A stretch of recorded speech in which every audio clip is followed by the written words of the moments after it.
Bonjour à tous et merci d'être avec nous à la une de l'actualité économique. La mer du Nord sera-t-elle à l'avenir la plus grande centrale électrique verte d'Europe?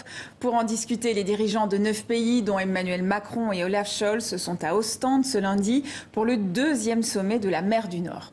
La Belgique dispose déjà d'un parc éolien complètement terminé au large.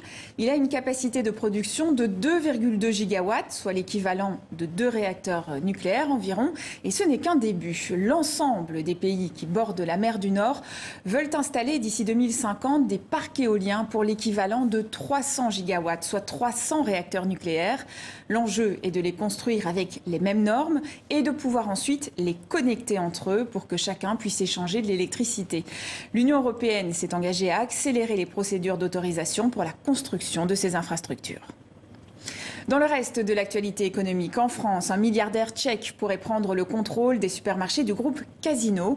Daniel Křetínský a proposé d'injecter 750 millions d'euros dans le groupe, fragilisé par une dette de 6,4 milliards d'euros.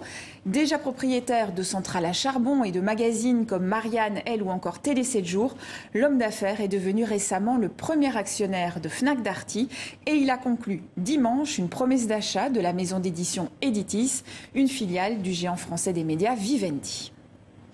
Des dépenses militaires toujours plus élevées. En 2022, en Europe, elles ont atteint 480 milliards de dollars, en hausse de 13%. C'est la plus forte croissance enregistrée depuis 30 ans.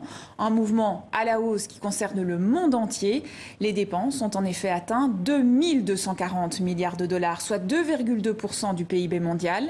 En cause, le déclenchement de la guerre en Ukraine et les tensions croissantes en Asie de l'Est. Le plus grand élevage de rhinocéros au monde mis aux enchères en Afrique du Sud. Il compte près de 2000 spécimens, soit près de 10% de la population mondiale de rhinocéros blancs. Mais son propriétaire jette l'éponge. Écoutez. J'ai utilisé toutes les économies de ma vie. Cela fait 30 ans que je dépense de l'argent pour cette population de rhinocéros. Et je suis finalement à court d'argent. Le combat de cet homme est controversé. Il milite pour que la vente de cornes de rhinocéros, très prisées en Asie, soit légalisée et que l'argent récolté serve à protéger ces animaux. Les enchères s'ouvrent à 10 millions de dollars. Tout partira en un seul lot. Les animaux, les terres, les machines et négociable aussi le stock de 10 tonnes de cornes de rhinocéros. Pour information, son prix au kilo sur le marché noir rivalise avec le cours de l'or, atteignant 60 000 dollars. Et c'est la fin de ce journal de l'économie. Merci à vous pour votre fidélité et à demain.